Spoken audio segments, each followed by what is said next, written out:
कभी सोचा है कुछ लोग हमेशा अपने पत्ते सीने से लगाकर क्यों रखते हैं? ये सिर्फ रहस्यमयी होने की बात नहीं है। आज हम बात करेंगे चयनात्मक ईमानदारी के मनोविज्ञान पर।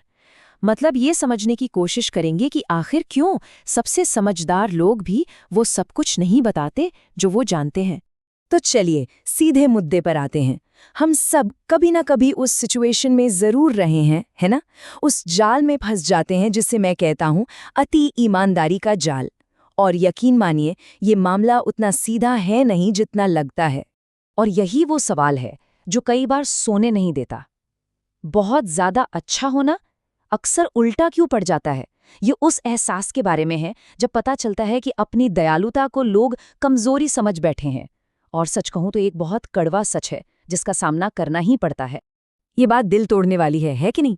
मतलब कोई अपना दिल खोल कर रख दे, पूरी तरह से ट्रांसपेरेंट रहे, और बदले में क्या मिले? लोग उसे फॉर ग्रांटेड लेने लगते हैं। अच्छा स्वभाव गलती से कमजोरी का सिग्नल बन जाता है और बस यहीं से गाड़ी फिसलनी शुरू हो जाती है। तो यहाँ कहानी में एक बड़ा ही इंटरेस्टिंग ट्विस्ट है। साइकोलॉजी कहती है कि प्रॉब्लम अच्छा इंसान होने में नहीं है। अरे नहीं, अगर ऐसा होता तो बात ही क्या थी। असली प्रॉब्लम हमारी स्ट्रैटेजी में है। मतलब हम अपनी जानकारी और अपनी उदारता को कैसे और कब शेयर करते हैं, सारा खेल वहीं पर है। अब जरा तैयार हो जाइए एक ऐसे विवादास्पद नियम के लिए जो शायद सोचने का पूरा तरीका ही बदल दे। सुनने में ये थोड़ा अजीब लग सकता है, लेकिन सुनिएगा जरूर, क्योंकि ये सब एक स्मार्ट नजरिए की बात है। अपने शिकार को निहत्था करने के लिए चयनात्मक ईमानदारी और उदारता का उपयोग करें। हाँ, बिल्कुल सही पढ़ा। ये लाइन सीधे रॉबर्ट ग्रीन की शक्ति के 48 नियम से ली गई है। और ये सुनने में जितनी चालाकी भरी लगती है, क्या सच में उतनी ही है या फिर कुछ और बात है? लेकिन यहीं पर साइकोलॉजी एक बिल्कुल अलग कहानी बताती है। बात हेर-फेर की नहीं है, बात है इमोशनल इंटेलिजेंस की, अपनी बाउंड्रीज की रक्षा करने की, अपने मन की शांति को बचाने की। मतलब हम इस पूरे आइडिया को ही पलट कर देख रहे हैं। तो क्या एक एक्सपर्ट की तरह सिलेक्टिव ऑनेस्टी की इस कला को समझने के लिए तैयार हैं? इसकी शुरुआत होती है इन 4 साइकोलॉजिकल पिलर्स को समझने से। ये समझदार लोगों के सीक्रेट्स हैं और आज हम इन्हीं पर से पर्दा उठाने वाले हैं। पहला सीक्रेट, इसे कहते हैं हेडोनिक एडेप्टेशन। इसे ऐसे समझिए, अगर रोज-रोज केक खाया जाए तो कुछ टाइम बाद उसका वो मज़ा, वो खासियत खत्म हो जाती है ना? बिल्कुल यही बात दयालुता और उदारता पर भी लागू होती है। लगातार अच्छाई दिखाने से उसकी वैल्यू कम हो सकती है। और ये स्लाइड तो पूरी कहानी बता रही है कि नहीं? जरा उस बार को देखिए जो अप्रत्याशित दयालुता को दिखा रहा है। ये तो चार्ट से भी बाहर जा रहा है। तो इससे क्या पता चलता है कि टाइमिंग ही सबसे ज्यादा मैटर करती है। एक सही वक्त पर किया गया अच्छा काम 1000 लगातार किए जाने वाले कामों से कहीं ज्यादा पावरफुल होता है। चलिए अब आते हैं सीक्रेट नंबर 2 पर, कॉग्निटिव बैंडविड्थ। इसे अपने दिमाग के वाईफाई की तरह समझिए। सिग्नल लिमिटेड ही है और अगर इसे बहुत ज्यादा लोगों के साथ शेयर किया तो कनेक्शन धीमा पड़ जाएगा। अपनी मेंटल एनर्जी बहुत कीमती है, इसे बचाकर रखना जरूरी है। और यहाँ इसका नतीजा साफ दिखता है। ये चार्ट दिखाता है कि स्मार्ट लोग अपनी मेंटल एनर्जी कैसे खर्च करते हैं।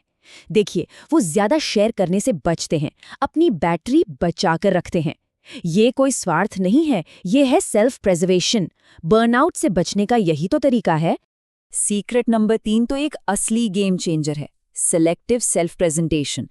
ये इस बात को समझने के बारे में है कि अपनी पूरी कहानी सबको बता देना ईमानदारी नहीं, बल्कि बाउंड्रीज की कमी का साइन है। कंट्रोल हमारे हाथ में होता है कि लोग हमारे बारे में क्या देखें और क्या जानें। तो सवाल ये है कि ये किया कैसे जाए? ये एक सिंपल 2 स्टेप प्रोसेस है। पहला, एक सिलेक्टिव सच शेयर करें, कुछ ऐसा जो असली हो पर आपको कमजोर ना दिखाए। और दूसरा, अपनी प्राइवेसी को बचाते हुए विश्वास बनाएं। ये ट्रस्ट और सेल्फ रिस्पेक्ट दोनों को एक साथ बनाने की कला है। और आखिर में चौथा सीक्रेट, क्वाइट पावर। ये वो पावर है जो खामोशी में मिलती है, रहस्य में मिलती है। ये वो ताकत है जो अपने सारे पत्ते न दिखाने से आती है। ये लोगों को अंदाजा लगाने पर मजबूर करती है और आपका सम्मान करने पर भी। और आज की इस ओवर शेयरिंग वाली दुनिया में ये बात पहले से कहीं ज्यादा सच लगती है। एक ऐसी दुनिया में जहां हर कोई ज़रूरत से ज़्यादा शेयर कर रहा है, प्राइवेसी एक बहुत ही रेयर किस्म की पावर है। यही चीज़ भीड़ से अलग खड़ा करती है, एक कॉन्फिडेंस और सेल्फ कंट्रोल का माहौल बनाती है। ठीक है, तो चलिए इन सारी बातों को समेटते हैं। हमने काफ़ी कुछ कवर किया है, लेकिन अब आता है वो पावरफुल निष्कर्ष जिसे हमेशा याद रखना है। ये ईमानदारी को देखने का नज़रिया हमेशा के लिए बदल सकता है।